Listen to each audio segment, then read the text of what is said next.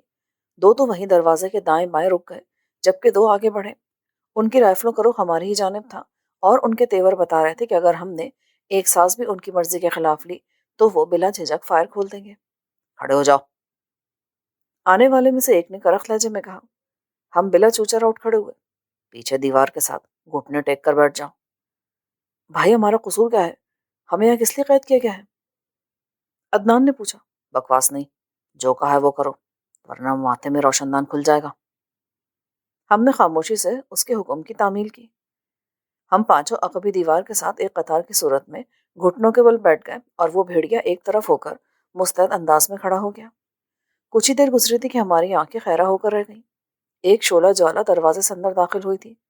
اس کے ساتھ ایک اور ادھیڑ عمر آدمی بھی تھا جو شکل و صورت اور پہناوے کے لحاظ سے کوئی اچھا خاصا رئیس معلوم ہوتا تھا، مگر میں نے محسوس کیا کہ میرے ساتھ ساتھ میرے ساتھیوں کی نظریں بھی فقط اس قطال عالم کا طواف کری تھی۔ اس نے بلیک لیدر کی چست پتلون پہنی تھی اور لیدر کی ہی جیکٹ، پاؤں میں چرمی شوز، کھلے بال اس کے چوڑے کندھوں کی اوٹ سے جھانک رہے تھے، بڑی بڑی آنکھوں میں سیماب کی سی چمک، اور نابی ہونٹ اور بالوں کی آغور سے جھانکتا ہوا روشن چہرہ دیکھ کر سیاہ بادلوں کے حصار میں مقید چاند کا تصور ذہن کو گدگداتا تھا۔ چال میں وقار، ایک کافرانہ تمکنت، ایک ایک عضو ایسا ڈھلا، ایسا ترشا ہوا تھا کہ دل پر ہزارہا بجلیاں گر گئیں۔ یوں لگتا تھا جیسے وہ اس زمین کی مخلوق ہی نہ ہو، بلکہ آسمانی بجلی کو انسانی قالب میں ڈھال دیا گیا ہو۔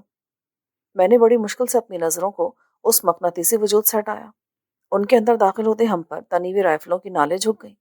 مسلح افراد اور بھی زیادہ مستعد نظر آنے لگے۔ وہ دونوں ہمارے سامنے آن کھڑے ہوئے۔ مجھے بخوبی اندازہ ہو رہا تھا کہ میرے ساتھیوں کی نظریں بھی اس حسن کے بھانپڑ کی تاب نہ لاتے ہوئے جھک گئی ہیں۔ البتہ عدنان کی گردن تنی ہوئی تھی اور یقیناً اس کی نظریں اس شعلہ جوالا کے سلگتے چہرے پر مرتکز تھیں۔ خاموش فضا میں قدموں کی چاپ ابھری اور پھر ایک آہٹ پیدا ہوئی، اور وہ نو وارد اور وہ برق آسمانی پیچھے ہٹ گئی۔ مسٹر شکیل ظفر، ایک گنگناتی آواز میری سماعت سے ٹکرائی۔ میں نے سر اٹھایا۔ غالباً ایک گارڈ کرسیاں اٹھا کر لایا تھا، کیونکہ جب میں نے سر اٹھا کر دیکھا تو چند قدم کے فاصلے سے وہ دونوں برابر برابر کرسیوں پر بیٹھے تھے۔ ڈاکٹر صاحب، کیسے مزاج ہیں آپ کے؟ کوئی تکلیف تو نہیں پہنچی آپ کو؟ وہ حسینہ مجھ سے مخاطب تھی۔ کیا میں جان سکتا ہوں کہ آپ لوگ کون ہیں اور ہمیں یہاں کیوں لایا گیا ہے؟ میرے سوال پر اس کی مسکراہٹ کچھ مزید گہری ہو گئی۔ کیوں نہیں؟ یہ تو آپ کا حق بنتا ہے۔ آپ کا تعارف نامہ تو ہم تک پہلے ہی پہنچ چکا ہے۔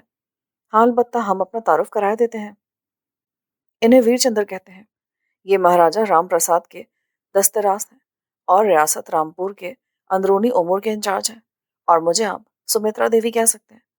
میرا ریاست رامپور یا مہاراج کے نزدیک کیا مقام ہے، اس کو تو آپ رہنے دیں۔ باقی رہی بات آپ کی یہاں موجودگی کی، تو اس کو آپ سے بہتر کوئی نہیں سمجھ سکتا۔ میرا خیال ہے کہ میں سمجھ نہیں سکا۔ اگر آپ بتانے کی زحمت گوارا کر لیں تو احسان ہوگا آپ کا۔ بہت خوب، ہمیں خوشی ہوئی کہ آپ کے گفتگو کے انداز اور آداب سے آگاہی ہے۔ شکریہ جی۔ دیکھیں ڈاکٹر صاحب، سیدھی سی بات ہے، اگر تابوت یا ممی آپ کے ہاتھ سے نکل گئی تھی تو آپ کو اس قصے پر لعنت بھیج دینا چاہیے تھی، نہ کہ یہ کہ آپ بنا سوچے سمجھے احمقوں کی طرح اس کی بازیابی کی نیت سے یہاں تک آن پہنچے، اور یہ بھی نہیں سوچا کہ نتیجہ کیا نکلے گا، اور نہ ہی آپ نے یہ سوچا کہ مہاراجہ رام پرساد کتنے ذرائع اور وسائل کے مالک ہیں، اور تو اور آپ نے شیخ حارث کے آدمیوں کا بھی گھونٹ بھر لیا۔ بس یہیں سے ہم آپ کی طرف سے محتاط ہو گئے کہ اگر آپ کا بندوبست نہیں کیا گیا نا تو آپ خطرناک ثابت ہو سکتے ہیں، کیونکہ ہزارہ کوششوں اور وسائل کے باوجود ان دو آدمیوں کا سراغ نہیں پایا جا سکا۔ البتہ لون کی کھدائی کے دوران آپ کے چوکیدار اور خانسامہ کی لاشیں ضرور برآمد ہوئی تھیں۔ یہ سب تو اپنی جگہ درست رہا۔ آپ یہ بتائیے کہ اب ہمیں یہاں رکھنے سے آپ کا کیا مقصد ہے؟ تو آپ کا کیا وچار ہے کہ آپ کو پوری آزادی دے دی جائے کہ مہاراج کے لیے درد سری پیدا کریں؟ مہاراج کا تو ارادہ تھا کہ آپ کو ایئرپورٹ پر ہی اڑا دیا جائے۔ یہ تو آپ کی قسمت کچھ اچھی تھی کہ بروقت مصر سے شیخ حارث کا پیغام پہنچ گیا کہ ان کے دو آدمیوں کو آپ کی تحویل سے بازیاب کرایا جائے۔ اسی بہانے آپ کی کچھ سانسیں بڑھ گئی ہیں، ورنہ اب تک تو آپ لوگ سرباش ہو چکے ہوتے۔ کن دو آدمیوں کی بات کر رہی ہیں آپ؟ انہی کی جو رات کے سمے آپ کے قتل کے ارادے سے آپ کے بنگلے میں گھسے تھے، مگر اس کے بعد سے اب تک ان کی کوئی خیر خبر نہیں ہے۔ اگر میں کہوں کہ مجھے اس بارے میں کچھ معلوم نہیں تو تو آپ اپنے ساتھ ساتھ اپنے ساتھیوں پر بھی انیائے کریں گے۔ آپ کی موت بڑی اذیتناک ہو جائے گی، اور آپ کے ساتھ ساتھ آپ کے ان دوستوں کی بھی۔ بولتے بولتے اس نے میرے ساتھیوں کی طرف اشارہ کیا تو یکایک اس کو چپ لگ گئی۔ اس کی نظریں عدنان پر جم کے رہ گئیں۔ لمحہ بھر میں اس کے تاثرات متغیر ہو گئے، پہلے ذرا حیرت، پھر ناگواری۔ بے ساختہ میں نے بھی گردن گھما کر علی عدنان کی طرف دیکھا۔ وہ یکٹک کسی پتھر کے بت کی طرح سمترا کو تکے جا رہا تھا، گویا اسے اپنے ارد گرد اور صورتحال کا کچھ احساس ہی نہیں تھا۔ اے مسٹر، کیا گھور رہے ہو؟ سمترا نے خشک لہجے میں عدنان سے کہا، مگر اس نے جیسے سنا ہی نہیں۔ اے، میں تم سے مخاطب ہوں۔ ہم تو پہلے ہی جھٹکے میں مردار ہو گئے دیوی جی، اب آپ کون سی اذیتناک موت کی بات کری ہیں؟ عدنان یوں بولا جیسے نیند کے عالم میں ہو۔ بکواس بند کرو اور نظریں نیچے کرو۔ دیوی جی، مجھے آج اور ابھی علم ہوا ہے کہ آنکھیں کتنی بڑی نعمت ہوتی ہیں۔ اب میں ان کو جھکا کر اور خدا کی قدرت سے منہ موڑ کر ناشکرا کیسے بن سکتا ہوں؟ نہیں، میں اس گناہ کا مرتکب نہیں ہو سکتا۔ چند لمحوں کے لیے تو سمترا کو چپ سی لگ گئی، بس گہری نظروں سے علی عدنان کو گھورتی رہی۔ عدنان کے ہونٹوں پر ایک شریر مسکراہٹ اتر آئی تھی، پھر آہستہ آہستہ سمترا کے چہرے کا تناؤ ختم ہو گیا۔ لگتا ہے کہ زندگی سے عاجز آ چکے ہو۔ آپ کے نازک ہاتھوں سے مرنا چاہوں گا۔ تمہاری ہر خواہش پوری کر دیں گے، پر ایک شرط ہے۔ آپ کا حکم سر آنکھوں پر۔ ہمیں بتا دو کہ شیخ حارث کے دونوں آدمی کہاں ہیں؟ کیا پوچھتے ہو ہم سے؟ ہم تو خود کو بھلائے بیٹھے ہیں۔ ہمیں تو اپنی خبر نہیں کہ ہم کہاں ہیں۔ کسی اور کے متعلق آپ کو کیا بتائیں گے؟ اچھی طرح سوچ لو۔ ہماری سوچ دانی منجمد ہو چکی ہے۔ اس گفتگو کے دوران ویر چندر پہلی دفعہ بولا، سمترا، سمے ضائع مت کرو۔ ہمیں جو آگیا ملی ہے اس کا پالن کرو اور واپسی کا سوچو۔ پھر وہ مجھ سے بولا، مسٹر شکیل، ہم آپ سے نہ کوئی فضول بات کرنا چاہتے ہیں اور نہ آپ سے ان دو آدمیوں کے متعلق سچ اگلوانے کے لیے آپ لوگوں پر تشدد کر کے سمے ضائع کرنے کے حق میں ہیں۔ یہاں سے صحیح سلامت اور زندہ صرف آپ اپنے ملک جا سکتے ہیں واپس۔ آپ کے دو زندہ تو جا سکتے ہیں مگر صحیح سلامت نہیں، یعنی ٹانگوں سے محروم ہو کر۔ اور ایسا بھی صورت میں ممکن ہوگا کہ جب آپ ہم سے تعاون کریں گے اور آئندہ کے لیے بھی ہمارے ساتھ ایگریمنٹ کر لیں گے۔ بصورت دیگر مہاراج کے حکم کے مطابق آپ کے 4 ساتھی ہیں۔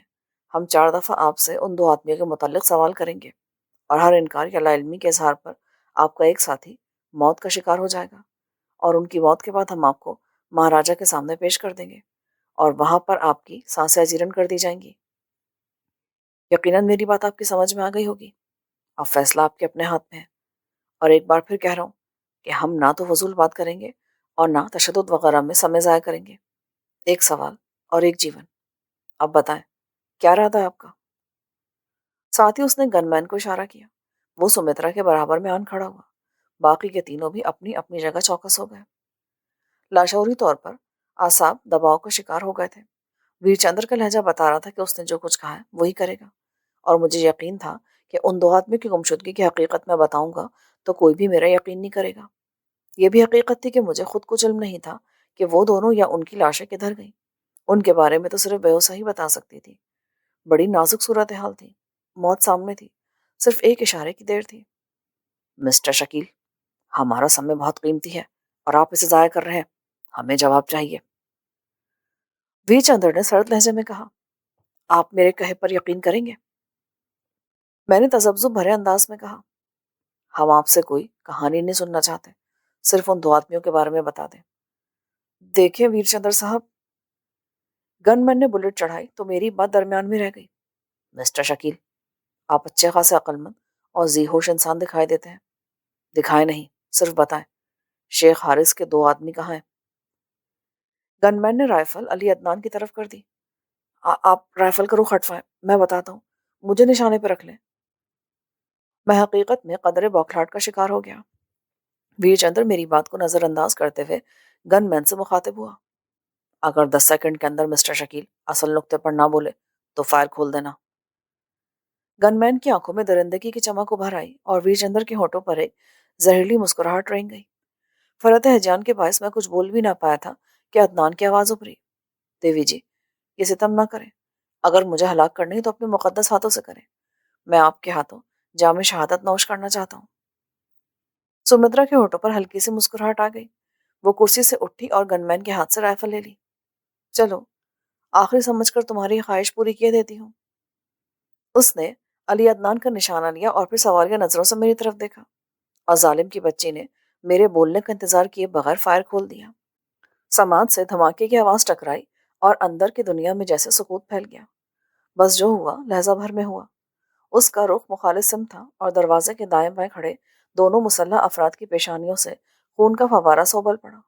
سمترا کا رخ عقبی سمت کب اور کیسے ہوا اور دروازے پر تعینات افراد کی پیشانیوں سے خون کیسے ابلا، کچھ سمجھ نہ سکا۔ یقیناً اس سب کے دوران میری پلک جھپک گئی ہوگی۔ بجلی ایک بار پھر چمکی۔ وہ دونوں ابھی عقبی دیوار سے ٹکرا کر نیچے گر ہی رہے تھے کہ سمترا دائیں پاؤں کی ایڑی پر گھومی اور بغلی دیوار کے ساتھ ہکا بکا کھڑا گن مین بھی پیشانی میں روزن لیے فرش پر آ رہا۔ ہماری تو خیر کیا، خود ان لوگوں کی اپنی عقل میں بھی نہ آ سکا کہ یہ سب ہوا کیا ہے۔ ہم سب اپنی جگہ مبہوت تھے اور زندہ بچ جانے والے دونوں اپنی جگہ سکتے کی کیفیت کا شکار تھے۔ میرا تو خیال تھا کہ عدنان اپنے ہی خون میں نہایا ہوا ہوگا، مگر یہاں بساط یکا یک ہی پلٹ گئی تھی۔ پھر اس سے قبل کہ سمترا ان دونوں میں سے کسی کو نشانہ بناتی، ویر چندر نے اٹھتے ہوئے رائفل کی نال پر ہاتھ ڈال دیا۔ ٹھیک اسی لمحے عقب میں موجود شخص نے سمترا کے گلے میں بازو ڈال کر اسے دبوچ لیا۔ سمترا نے دائیں ہاتھ سے اپنی گردن کے گرد کسے بازو کو پکڑا اور ساتھ ہی ایک ٹھوکر ویر چندر کے زیریں ناف پہ جما دی۔ اس کے منہ سے ذبح ہوتے بکرے کی سی چیخ نکلی اور وہ منہ کے بل جھکتا چلا گیا۔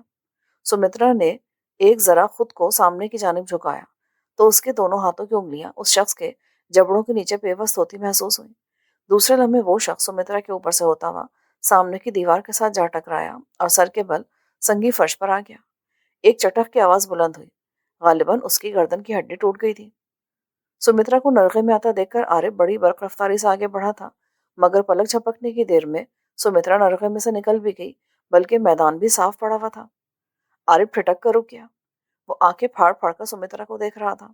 شاید اسے یقین نہیں آ رہا تھا کہ یہ سب اس نازک اندام لڑکی ہی کی کارستانی ہے۔ 3 لاشیں خون میں لت پت پڑی تھیں۔ چوتھے کے بارے میں یقین سے کچھ کہا نہیں جا سکتا تھا، جبکہ ویر چندر سمترا کے قدموں میں گٹھری کی صورت میں پڑا کرہا رہا تھا۔ سمترا اپنی جگہ کھڑی تھی۔ نہ جانے کیوں اس کے چہرے پر تشویش اور پریشانی کے تاثرات امنڈ آئے تھے۔ میری طرح عقیل، عدنان اور پروفیسر بھی بے یقینی کے عالم میں کبھی سمترا کو دیکھ رہے تھے اور کبھی آڑے ترچھے پڑے ان اجسام کو۔ عارف نے سر جھٹکا اور آگے بڑھ کر فرش پر پڑی رائفل اٹھا لی۔ ہم بھی اٹھ کھڑے ہوئے۔ میری نظریں سمترا کے چہرے پر جمی ہوئی تھیں۔ میرے لاشعور میں کھلچل سی وپا تھی۔ یہ کون ہے؟ کیوں کیا اس نے ایسا؟ اس کی حقیقت کیا ہے؟ دیوی جی، یہ سب کیا؟ آپ نے اپنے ساتھیوں کو کیوں مار ڈالا؟ عدنان نے حیرت سے پوچھا۔ تمہاری محبت کا پاگل پن ہے یہ۔ سمترا نے اس کی طرف دیکھے بغیر سنجیدگی سے کہا۔ اب کوئی فضول سوال نہیں کرنا، یہ رائفلیں سنبھالو۔ ہم نے ایک ایک رائفل اٹھا لی، البتہ پروفیسر اپنی جگہ کھڑے رہے۔ سمترا نے ویر چندر کو بالوں سے پکڑ کر اٹھایا۔ اس کے چہرے پر تکلیف اور آنکھوں میں خوف کے سائے سے مٹائے تھے۔ سمترا، تم پاگل تو نہیں ہو گئی؟ یہ تم نے کیا کیا؟ اپنے آدمی کو مار ڈالا؟ ہاں، اب تمہاری باری ہے۔ کیا مطلب؟ تو تم ہوش میں تو ہو؟ نہیں، محبت کے زیر اثر ہوں،